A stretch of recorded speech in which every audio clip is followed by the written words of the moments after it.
But Savitri का व्रत आप लोग करते होंगे, कई लोग अखंड सौभाग्य के लिए करेंगे, क्योंकि इस बट के पेड़ के नीचे भगवान विष्णु शंकर जी से विनती करे थे वर के लिए, इसलिए अखंड सौभाग्य का देने वाला, जिसका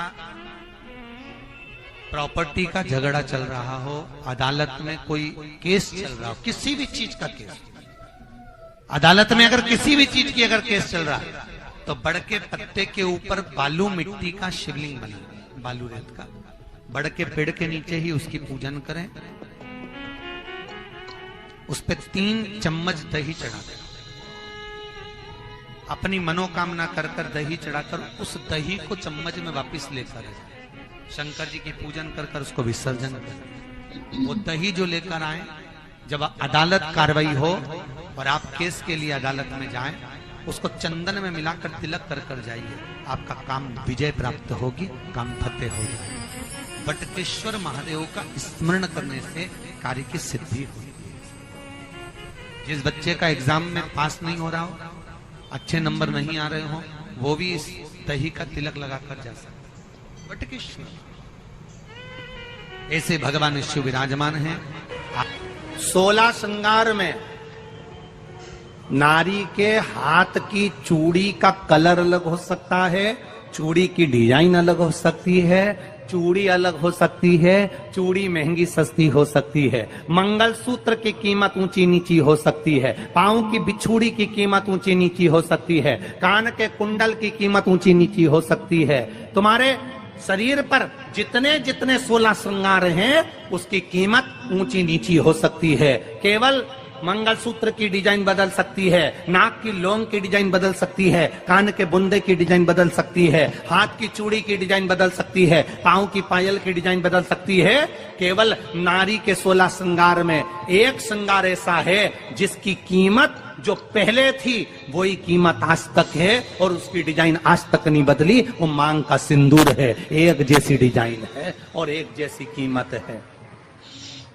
सारे श्रृंगार की कीमत अलग, पर मांग में जो सिंदूर डाला जाता है वो एक कीमत का होता है, एक डिजाइन का होता है और एक जैसा होता है, और वो सबसे भारी होता है। सावित्री यमराज से कह रही है मेरे पति को छोड़ दो। यमराज कह रहा है सावित्री तेरा पति मर चुका है, मांग के सिंदूर को पोंछ दे। सावित्री कहती है पूरा श्रृंगार उतार दूंगी, पर मांग का सिंदूर नहीं पूछने दूंगी। तब यमराज ने कहा जब तक तू मेरे मांग का अपनी मांग का सिंदूर नहीं उतारती तब तक तू मेरे पास नहीं आ सकती।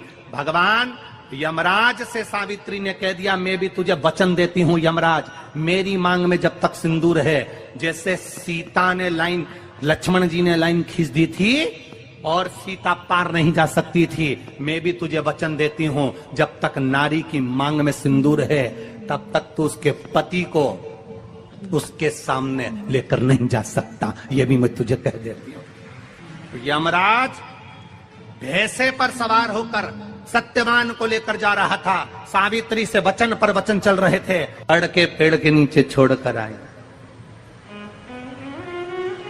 क्या चाहिए तुझको, क्या चाहिए तुझको,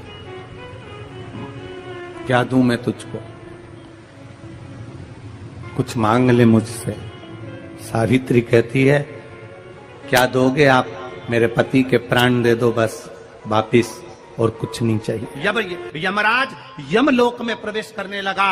मांग के सिंदूर में से थोड़ा सा सिंदूर सावित्री ने केवल हाथ में लेकर अपनी बिंदी पर जो लगाया, सत्यवान को लेकर यमराज अंदर नहीं जा पाया। बाहर खड़े होकर कहता है मांग ले, मैं तुझे एक वचन नहीं, तू बोले तो मैं 2 वचन दे देता हूँ, तू बोले तो मैं 3 वचन दे देता हूँ, तू मांग क्या चाहिए। तब सावित्री ने कहा देना चाहते हो?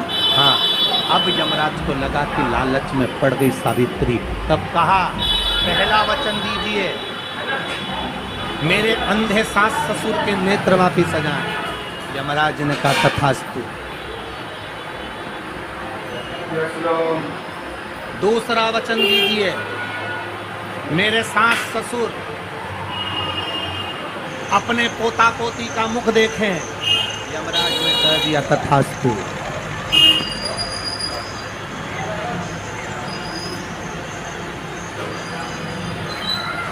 जाओ। यमराज जाने लगे, फिर आग जलने लगे। कहने लगे अब मैं अंदर क्यों नहीं जा पा रहा। सावित्री कहती है तुमने वर दिया है, मेरे सास ससुर पोता पोती का मुख देखे उनके बेटे को तुम ले जाओगे तो पोता पोती कहाँ से होगा। छोड़कर कर्जा मुक्ति के लिए सारे वृक्षों में अगर कोई श्रेष्ठ वृक्ष माना गया है तो वो बट का वृक्ष माना गया महाराज। इसलिए प्रशासनिक कार्य के लिए, मानसिक टेंशन में, परेशानियों में बटकेश्वर महादेव का स्मरण किया गया। और यदि निवेदन करूंगा बहुत ज़्यादा, यदि आपको कर्जा हो गया, बहुत ज़्यादा कर्जा हो गया और वो कर्जा चूक ही नहीं रहा है, तो थोड़े दिन बड़ के पेड़ के नीचे आप बटकेश्वर महादेव के लिए 1 लोटा पानी, उसमें थोड़ा सा पिसा हुआ चावल पीस के गला लेना चावल को और पीस लेना, पीस के उस पानी में मिला लेना और मिलाकर उसमें थोड़ी सी हल्दी पिसी हुई डालकर बटकेश्वर महादेव के नाम से बड़ के पेड़ के नीचे अपनी कामना कर कर जो कर्जा हुआ है उस कर्जे का भान देते हुए, स्मरण देते हुए छोड़ दो। महाराज 2 या 3 सोमवार एक ही जगह पर करना, 3 सोमवार बाद वहीं से बड़ के पेड़ की थोड़ी सी जड़ उठा लाना और उस जड़ को एक कोई धागे में बांधकर या तो अपने गले में डाल लो या अपनी जेब में पटक लो, उसको थोड़े दिन पटक कर रखो, लगभग 2 से 3 महीना पटक कर रखो। वो जड़ जैसे बड़ का पेड़ विस्तार होता है, पानी गिरे ना गिरे, जल वृष्टि हो ना हो, गर्मी पड़े ना पड़े, उसको कोई फर्क नहीं पड़ता। बड़ का वृक्ष आप रूप फैलता जाता, उसकी जड़ें अपने आप प्रबल होती। उसी तरह ये बटकेश्वर महादेव कहीं से भी अगर जड़ आपके पास में रखी है 1 महीना, 2 महीना, 3 महीना तक, तो ये जड़ अपने आप लक्ष्मी को पकड़कर खींच कर लाती है और कर्जे से मुक्त कर देती। बटकेश्वर महादेव महीने में 1 बार पानी के लोटे में, जल के पात्र में थोड़ा सा दूध डालकर, 5 काली मिर्ची डालकर शंकर को समर्पित करते रहो, तो जिंदगी में कभी घर के अंदर कोई बड़ी बीमारी प्रवेश नहीं कर सकती, कभी जिंदगी में नहीं आ सकती।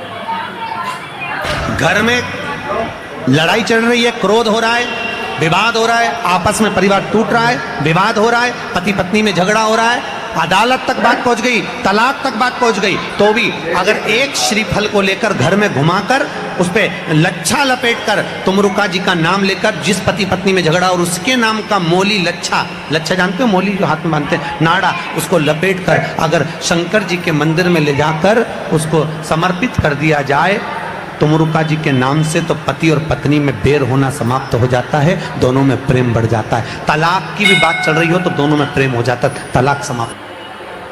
बट सावित्री की अमावस्या के दिन किसी एक माता ने सीहोर आश्रम पर एक मैसेज भेजा और उस मैसेज में लिखकर भेजा कि गुरुजी से पूछना, हम भी तो पति का मानते हैं, पति का सम्मान करते हैं, पति को आदर देते हैं, तो हम भी सावित्री की गिनती में।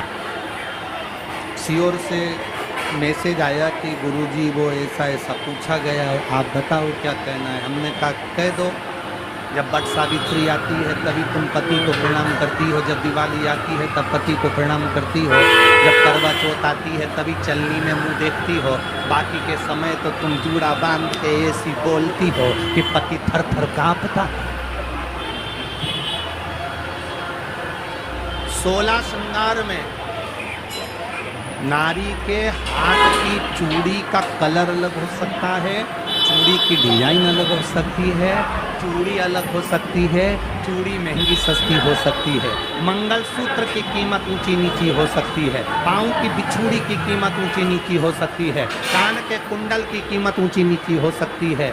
तुम्हारे शरीर पर जितने जितने 16 श्रृंगार हैं उसकी कीमत ऊंची नीची हो सकती है। केवल मंगलसूत्र की डिजाइन बदल सकती है, नाक की लौंग की डिजाइन बदल सकती है, कान के बुंदे की डिजाइन बदल सकती है, हाथ की चूड़ी की डिजाइन बदल सकती है, पाँव की पायल की डिजाइन बदल सकती है।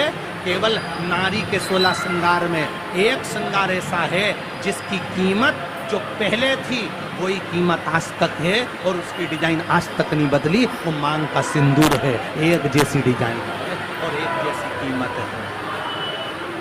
सारे श्रृंगार की कीमत अलग, पर मांग में जो सिंदूर डाला जाता है वो एक कीमत का होता है, एक डिजाइन का होता है और एक जैसा होता है और वो सबसे भारी होता है। सावित्री यमराज से कह रही है मेरे पति को छोड़ दो।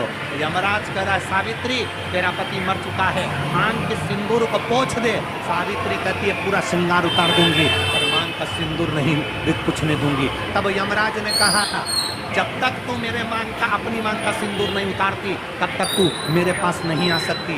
भगवान यमराज से सावित्री ने कह दिया मैं भी तुझे वचन देती हूँ यमराज, मेरी मांग में जब तक सिंदूर है, जैसे सीता ने लाइन, लक्ष्मण जी ने लाइन खींच दी थी और सीता पार नहीं जा सकती थी, मैं भी तुझे वचन देती हूँ जब तक नारी की मांग में सिंदूर है तब तक तू उसके पति को उसके सामने लेकर नहीं जा सकता। ये भी मैं तुझे कह दूँ। यमराज भैंसे पर सवार होकर सत्यवान को लेकर जा रहा था, सावित्री से वचन पर वचन चल रहे थे। अड़ के पेड़ के नीचे छोड़कर आए। क्या चाहिए तुझको, क्या चाहिए तुझको, क्या दूं मैं तुझको, कुछ मांग ले मुझसे।